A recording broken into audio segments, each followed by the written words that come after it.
Hello everyone, in this video we will learn how to copy a URL and paste it to a text document.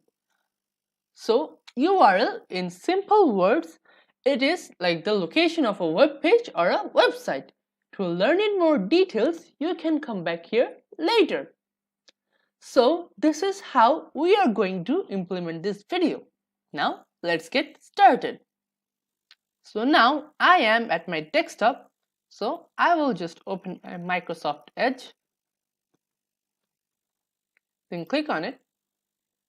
Now if I just click on Google, now here is the URL of Google. So if I just click on the URL bar and just right click on it, and for copy, I can also use the keyboard shortcut for copying it. So now I'm going to minimize it. Now I will create a new text document. I will be naming it the URL and hit enter.